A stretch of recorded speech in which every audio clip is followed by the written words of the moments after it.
Good morning friends. मैं doctor Manish Beniwal एक बार फिर से आप सभी का स्वागत करती हूँ हमारे यूट्यूब चैनल इंस्टाग्रेड में। आशा करती हूँ आप सभी हमारे वीडियोस को लगातार देख रहे हैं। Current affair daily dose series में आज हम डिस्कस करेंगे 12 अगस्त 2020 के टॉपिक्स को। दोस्तों, करंट अफेयर टुडे का हमारा आज का क्वेश्चन है, हाल ही में 17th एनिवर्सरी ग्रैंड प्रिक्स किसने जीती है? और इसका आंसर है मैक्स वर्स्टैपन। हाल ही में red bull racer max Verstappen ने 17th एनिवर्सरी ग्रैंड प्रिक्स अपने नाम कर ली है और इसी में मर्सिडीज़ के रेसर लुइस हैमिल्टन दूसरे स्थान पर रहे और मर्सिडीज़ के रेसर वेल्ट्री बुटास जो है वो तीसरे स्थान पर रहे। दोस्तों, current affair daily dose series का हमारा अगला क्वेश्चन है, हाल ही में वॉल्टर रॉजर मार्टोज रुइज किस देश के प्रधानमंत्री बने हैं? और इसका सही आंसर है पेरू। पूर्व defence minister and retired army general Walter Roger Martos Ruiz जो हैं वो पेरू के नए प्रधानमंत्री बनाया गया है और ये अपॉइंटमेंट जो है इसे कंफर्म किया गया है by president of Peru Martin Vizcarra के द्वारा और ये रिप्लेस करेंगे एल्वारो कार्टिनो बेलेडो को।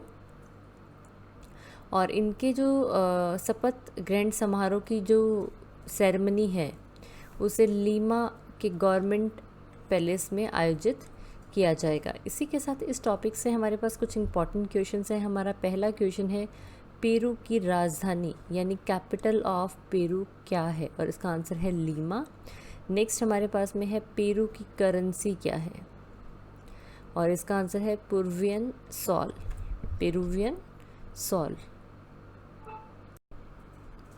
दोस्तों, हमारा आज का अगला क्वेश्चन है, हाल ही में कोरोना वायरस की वैक्सीन को रजिस्टर करवाने वाला पहला देश कौन बना है? और इसका सही आंसर है रशिया। रूस के president Russian president Vladimir Putin ने घोषणा की है कि उनके देश में तैयार की गई स्पुतनिक वी नामक कोविड-19 वैक्सीन को सक्सेसफुली रजिस्टर करा दिया गया है फॉर यूज़ इन कंट्री।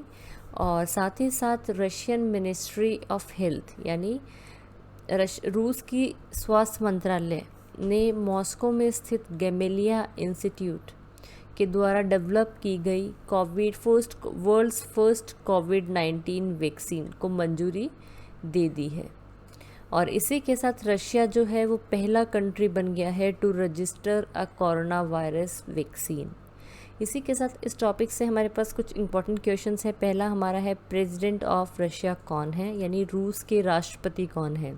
और इसका आंसर है व्लादिमीर पुतिन। नेक्स्ट हमारे पास में है, रशिया की कैपिटल यानी राजधानी क्या है? और इसका आंसर है मॉस्को।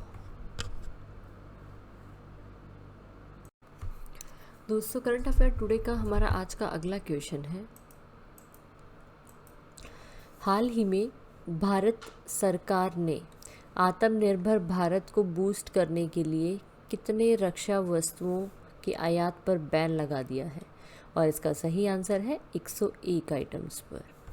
हाल ही में डिफेंस मिनिस्ट्री ने अनाउंसमेंट की है कि with in a particular time period लगभग 100 आइटम्स की लिस्ट बनाई गई है जिसे बैन कर दिया जाएगा फॉर इम्पोर्ट इन इंडिया। और प्रधानमंत्री की आत्मनिर्भर भारत अभियान पर जो सैन्य मामलों के विभाग में 101 आइटम्स की एक सूची तैयार की गई है जो रक्षा क्षेत्र में आत्मनिर्भरता की दिशा में एक बहुत ही बड़ा कदम है। और साथ ही साथ इससे एक एस्टिमेट लगाया जा रहा है कि जो अगले 6 से 7 सालों में भारतीय उद्योग में लगभग 4 लाख करोड़ रुपए के अनुबंध होंगे। इसी के साथ इस टॉपिक से हमारे पास एक इम्पॉर्टेंट क्वेश्चन है, who is the minister of defence इसका आंसर है राजनाथ सिंह। कौन है दोस्तों minister of defence? Rajnath Singh. दोस्तों current affair daily dose series का हमारा अगला क्वेश्चन है, हाल ही में इंटरनेशनल पैसेंजर्स के लिए एयर सुविधा पोर्टल किस एयरपोर्ट ने डेवलप किया है? और इसका सही आंसर है Delhi airport. Delhi international airport limited ने इंडिया बाउंड इंटरनेशनल पैसेंजर्स के लिए एक वेब पोर्टल लॉन्च किया है, एक वेब पोर्टल डेवलप किया है जिसका नाम रखा है एयर सुविधा। और ये जो पोर्टल है इसको डेवलप किया गया है with the collaboration of various state governments, ministry of civil aviation, ministry of health and family welfare and ministry of external affairs के साथ मिलकर। जो एयर सुविधा पोर्टल है ये क्या है, पैसेंजर्स की जो ट्रैवलिंग है उसे कॉन्टैक्टलेस करेगी, because they don't have to fill any physical copies of self declaration and quarantine exemption form when they arrive in India. और इसी के साथ इस टॉपिक से हमारे पास कुछ इंपॉर्टेंट क्वेश्चंस हैं। हमारा पहला क्वेश्चन है, union minister for health and family welfare कौन है? और इसका आंसर है डॉक्टर हर्षवर्धन। नेक्स्ट हमारे पास में है, union minister of external affairs कौन है? और इसका आंसर है डॉक्टर सुब्रमण्यम जयशंकर। डॉक्टर सुब्रमण्यम जयशंकर। दोस्तों हमारा आज का अगला क्वेश्चन है, हाल ही में मनी टॉम्बी सिंह का निधन हो गया है, उनका संबंध किस खेल से है? और इसका सही आंसर है फुटबॉल। भारत के पूर्व डिफेंडर और मोहन बगान के कैप्टन मनी टॉम्बे सिंह का निधन हो गया है और ये मोहन बगान के लिए खेले और हिंदुस्तान एफसी टीम का हिस्सा भी रहे, जिसने 2010 में दिल्ली सॉकर एसोसिएशन लीग का खिताब जीता था। दोस्तों हमारा आज का अगला क्वेश्चन है, हाल ही में US based IT firm Boston group के साथ किस राज्य की सरकार ने एमओयू साइन किया है? और इसका सही आंसर है आंध्र प्रदेश। हाल ही में बॉस्टन ग्रुप ने विशाखापट्टनम में एक आईटी कंपनी को सेटअप करने के लिए आंध्र प्रदेश गवर्नमेंट के साथ में एक एमओयू साइन किया है। और ये जो नई आईटी कंपनी इंस्टॉल की जाएगी इन द स्टेट, इसको बेसिकली इंस्टॉल किया जा रहा है to create 250+ jobs in the IT sector. और इसी के साथ इस टॉपिक से हमारे पास कुछ इंपॉर्टेंट क्वेश्चंस हैं। हमारा पहला क्वेश्चन है, who is the chairman of the Boston group? Boston group के अध्यक्ष कौन है? और इसका आंसर है सुबू कोटा। अगला क्वेश्चन हमारे पास में है, chief minister of Andhra Pradesh, Andhra Pradesh के मुख्यमंत्री कौन है? और इसका आंसर है वाईएस जगनमोहन रेड्डी।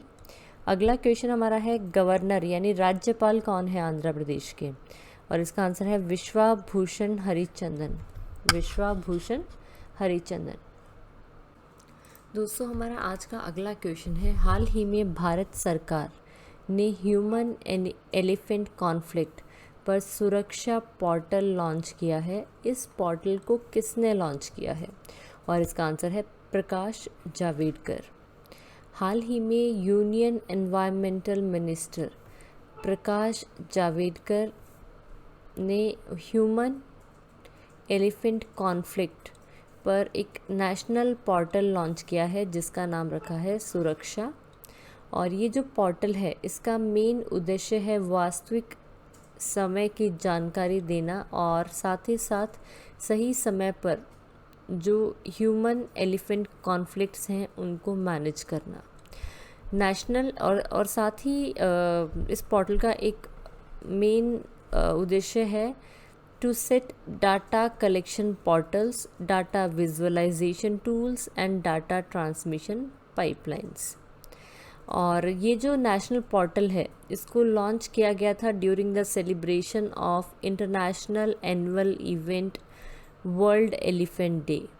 हर साल 12 अगस्त को वर्ल्ड एलिफेंट डे सेलिब्रेट किया जाता है to create elephant conservation and share knowledge of better protection of wild captive elephants. दोस्तों हमारा आज का अगला क्वेश्चन है, वर्ल्ड बायोफ्यूल डे किस दिन मनाया जाता है? और इसका सही आंसर है 10 अगस्त को। Ministry of petroleum and natural gas के द्वारा हर साल 10 अगस्त को वर्ल्ड बायोफ्यूल डे के रूप में सेलिब्रेट किया जाता है। वर्ल्ड बायोफ्यूल डे यानी विश्व जैव ईंधन दिवस। और on the occasion of World Biofuel Day, Ministry has organized the webinar जिसका थीम था बायोफ्यूल्स टुवर्ड्स आत्मनिर्भर भारत। तो दोस्तों क्या थीम था वर्ल्ड बायोफ्यूल डे के वेबिनार का? बायोफ्यूल्स टुवर्ड्स आत्मनिर्भर भारत। और वर्ल्ड बायोफ्यूल डे जो है इसे सेलिब्रेट किया जाता है every year to create awareness about the importance of non-fossil fuels as an alternative to conventional fossil fuels। इसी के साथ इस टॉपिक से हमारे पास एक इम्पॉर्टेंट क्वेश्चन है union minister for petroleum and natural gas कौन है? और इसका सही आंसर है धर्मेंद्र प्रधान। धर्मेंद्र प्रधान जो है वो union minister for petroleum and natural gas है। दोस्तों current affair daily dose series का हमारा अगला क्वेश्चन है, हाल ही में महिंद्रा राजपक्षे श्रीलंका के प्रधानमंत्री बने हैं, वह श्रीलंका के कौन सी बार प्रधानमंत्री बने हैं? और इसका सही आंसर है 4th टाइम। श्रीलंका के पूर्व राष्ट्रपति महिंद्रा राजपक्षे को चौथी बार देश के प्रधानमंत्री के रूप में शपथ ली है। और यह जीत उन्होंने 5 अगस्त 2020 के पार्लियामेंट्री इलेक्शन से उनकी जो पार्टी थी उसकी जीत के बाद उन्हें ये हासिल हुआ है। और महिंद्रा राजपक्षे की 9th जो पार्लियामेंट था उसमें प्रेसिडेंट गोतबाया राजपक्षे और हिज यंगर ब्रदर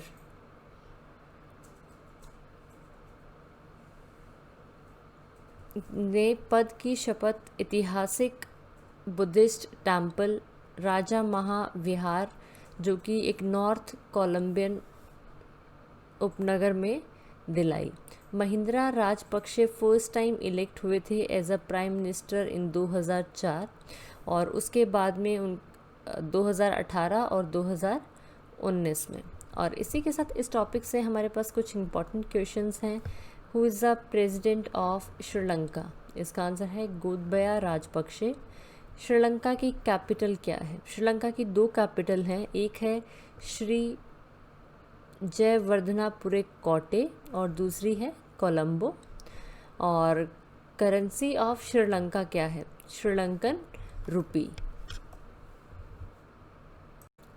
मेरी वीडियो को ध्यान से सुनने के लिए धन्यवाद दोस्तों। अगर आप मुझे कोई सुझाव देना चाहते हैं तो उसे कमेंट बॉक्स में कमेंट करें।